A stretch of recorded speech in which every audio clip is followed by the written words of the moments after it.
Seja bem-vindo, você guerreira de todo o Brasil, de todo mundo, aqui é o canal Raiz Tricolor, eu sou o Gabriel Amaral, hoje é dia 13 de junho de 2019 e tem Chapecoense e Fluminense, esse aqui é o vídeo de pré-jogo.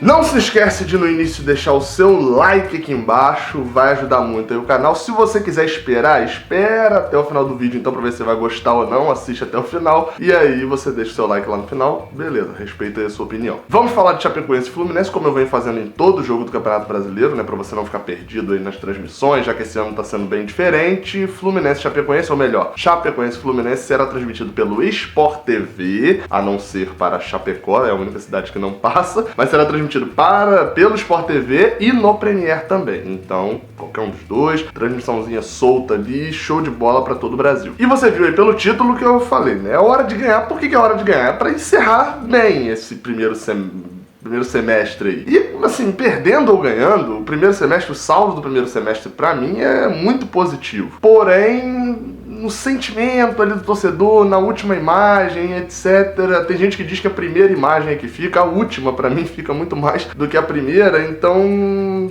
talvez se não ganhar hoje, ou até mesmo perder, né, talvez o empate, dependendo do contexto do jogo, seja até aceitável de novo, mas a torcida tá ansiando por resultado, como se uma vitória contra a Chapecoense fosse um resultado de um trabalho. Mas, convenhamos, né? Vencer hoje seria totalmente útil, até porque a gente está devendo 5 pontos aí, né? Naquela minha tabela de jogos pontuar, ganhar todos os jogos em casa, perder todos fora. E a gente perdeu pro Botafogo, empatou com o Flamengo, ambos eram nossos mandos, então 5 pontinhos aí devendo. Se a gente ganhar hoje, fica devendo só 2, que é um saldo que dá para recuperar. Até porque na volta, depois da Copa América, a gente enfrenta no Brasileirão, vai enfrentar Ceará no Maracanã, Vasco em São Januário, provavelmente, São Paulo no Maracanã e Internacional no Maracanã, ou seja, são 4 jogos no Rio de Janeiro pra gente pontuar. E eu confesso que quando a gente chegou lá no início do Brasileiro, eu olhei aquela sequência de jogos, eu cogitava, eu falei isso aqui em vídeo também, não preciso confessar, tá lá nos vídeos, você pode ver lá os vídeos no início do Brasileirão, eu projetava aí de 7 a 11 pontos que a gente conseguiria nesse trecho aí dos 9 jogos. Bem, o mínimo a gente já alcançou, que são 7 pontos.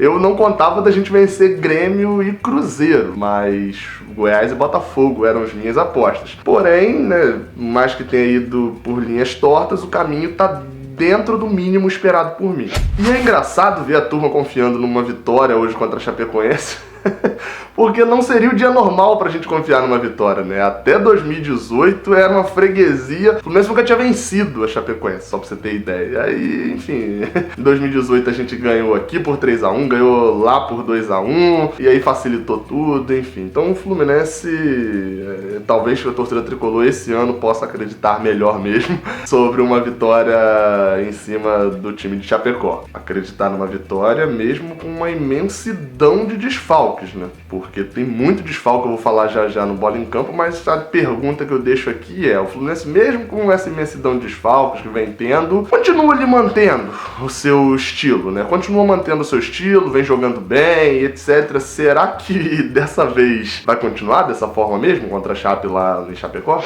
Eu falei nos destaques no tópico anterior, agora falando de Bola em Campo, o time titular do Fluminense, né, o que vinha sendo titular na mente de muitos tricolores aí, a gente pode dizer que tem 5 titulares desfalcando o Fluminense nesse momento, né? Gilberto não joga, Matheus Ferraz, Johnny Gonzalez, Luciano e Pedro. A gente pode colocar Pedro também como um jogador titular que tá lá no torneio de Toulon. Esses 5 jogadores são titulares do Fluminense e não jogam, cada um por seus respectivos motivos, e além deles, assim, eu não vou nem listar todo mundo aqui, mas assim, são mais de 10 desfalques do Fluminense, fora os jogadores que o Fernando Diniz já falou que não conta mais, né? Que é o caso de Marlon, de Paulo Ricardo e, se eu não me engano, de Dodge também, que nem vem sendo relacionado. Eu achei interessante um comentário que eu li num dos vídeos que eu lancei aí na terça ou na quarta-feira, falando de que alguns jogadores não... Na verdade, a gente não podia ficar triste com desfalques, porque toda vez que o Fluminense tá entrando desfalcado, os reservas têm dado conta do recado, etc. Eu até concordo. Só que pra mim aí tem algumas posições que a gente até agora não acertou a mão. Por exemplo, goleiro. A gente continua sem confiar no nosso goleiro. Seja com o Rodolfo, seja com a Genoro, ele entra com a desconfiança da torcida. Outra posição também que houve mudança, há desfalque, a gente também não fica tranquilo total, é na lateral direita. Gilberto vem errando muito mesmo. A quantidade de pênaltis que ele vem fazendo por chegar atrasado é um negócio absurdo e ele não tá rendendo ofensivamente. Porém, quando entra Igor Julião, a gente fica mais seguro, né, na parte defensiva, e na parte ofensiva, assim, ele até tem ido bem, mas não tem aquele ímpeto que Gilberto às vezes tinha, aquele peladeirismo que Gilberto tinha, que fazia uma diferença às vezes. Então, assim, a gente...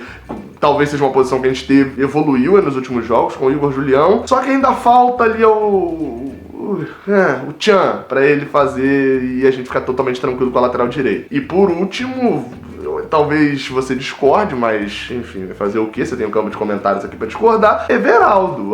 Desde que Everaldo saiu, nenhum outro jogador fez o que ele vinha fazendo ali pela ponta esquerda. Vale destacar, desde que ele saiu, já passaram por lá inúmeros jogadores como titular e nenhum deles rendeu o que Everaldo rendia. Isso é um ponto a se destacar. O Fluminense teve um crescimento em outras posições. Por exemplo, o João Pedro cresceu muito a parte da centroavância, o meio de campo se organizou bastante, né, com Alan, Daniel e Ganso. O Everaldo jogava com Ayrton, Bruno Silva e Ganso. E agora, para esse jogo contra a Chapecoense, tem uma novidade no time titular, né, que com a saída de Luciano, Marcos Paulo se torna titular, vai ser titular pela primeira vez com a camisa do Fluminense. Isso é outra coisa, uma outra curiosidade boa, né? Marcos Paulo nunca tinha sido titular pelo Fluminense e será titular contra a Chapecoense hoje. Talvez ele seja o cara que entre, né, jogando pela ponta. Brenner também vai ser titular, eu não sei quem vai ser pela direita e pela esquerda, mas talvez seja a primeira vez em que a gente tenha um ponta ali que não era Luciano, né, o Johnny Gonzalez, alguém que já estava no elenco antes e que já vinha jogando junto com o Everaldo, alguém que entre e jogue bem, que domine a posição. E da lista lá dos 5 desfalques, o que mais chama atenção é Luciano mesmo, né? Pra quem não sabe, eu fiz vídeo sobre isso ontem. Luciano pediu pra não jogar o 7º jogo porque ele tá negociando a sua saída pro Atlético Mineiro ou pro Grêmio, os dois fizeram proposta, e caso ele fizesse o 7º jogo pelo Fluminense no Brasileirão, ele não poderia atuar por nenhuma outra equipe no Brasileirão de 2019. Então, assim, para ele ter a possibilidade de ir pro Atlético Mineiro ou pro Grêmio agora, é óbvio que só se ele puder jogar o Brasileirão, que essas equipes, né, enfim, pelo Atlético Mineiro ele nem poderia jogar a Sul-Americana, mas pelo menos o Brasileirão ele poderia, então faz todo sentido, ficou fora do jogo de hoje. O time titular deve ser, eu ainda não atualizei tudo ainda, então não tá aparecendo aquela escalação aqui do lado não, mas enfim, vamos lá. O time titular deve ser Agenor no gol, Igor Julião na lateral direita, na zaga Nino e Frazan, Nino de volta depois da suspensão no jogo contra o Flamengo, e na lateral esquerda Caio Henrique, claro, sempre ele. O meio de campo, igual você já sabe, você já decorou, esse meio de campo, vem jogando muita bola juntos, eu tenho medo a hora que um deles sair ou se contundir ou tomar terceiro amarelo, como já aconteceu uma vez, né? Alan, Ganso e Daniel. E no ataque, Marcos Paulo, Brenner e João Pedro, um ataque sub-20 do Fluminense.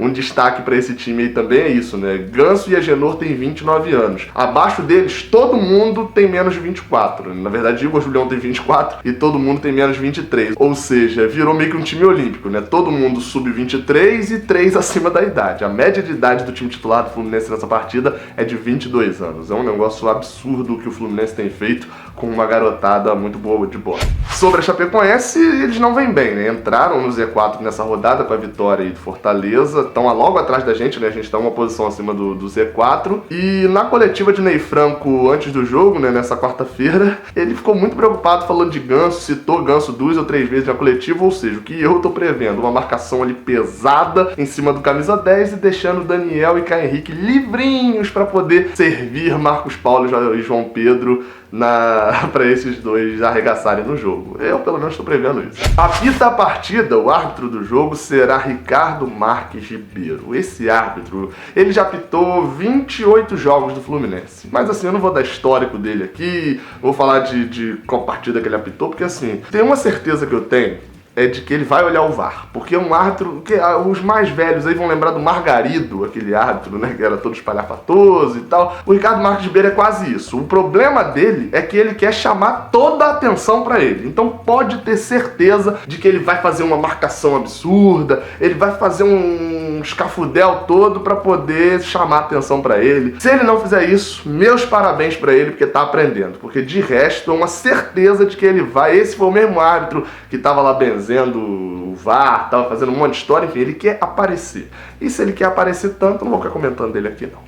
O like você não pode esquecer de deixar aqui embaixo. Vou assistir o jogo hoje tranquilamente na minha casa, ou seja, você fez assim após o jogo, a análise já tá aqui, 20 minutinhos, só é o tempo de eu gravar e subir pro YouTube, enfim, rapidíssimo, a análise tá aqui. O jogo é às 8 horas, eu não falei isso lá no início, então ali por volta de 10h10, 10h15, provavelmente essa análise já tá no ar já. Então ativa o sininho aqui embaixo, você vai ser um dos primeiros a receber, então, né, aproveita aí, você vai poder comentar primeiro, tem gente que comenta o número 1, ou fala o primeiro a curtir, às vezes aparece 4 primeiros a curtir, não sei como é possível isso, mas enfim, não se esquece do like aqui embaixo, não se esquece de se inscrever aqui no canal e, claro, de passar aqui embaixo no Instagram da ArtGMDF para poder conferir esses escudos maravilhosos, esses quadros maravilhosos que eles têm também e ir lá comprar com o código Raiz Tricolor, cupom de desconto Raiz Tricolor que te dá R$20 de desconto em cada peça, beleza? Saudações tricolores e até a próxima, valeu! Eu tô aqui me perguntando por que você não assistiu esses 2 vídeos que estão aqui no canto, aparecendo aqui agora nessa tela final. O vídeo aqui de cima é o envio mais recente que eu fiz aqui pro canal, e o vídeo de baixo é um vídeo que o YouTube separou especialmente pra você, então vale a pena você conferir. Muito obrigado pela moral que vocês têm me dado, não se esquece do like aqui no vídeo, saudações tricolores.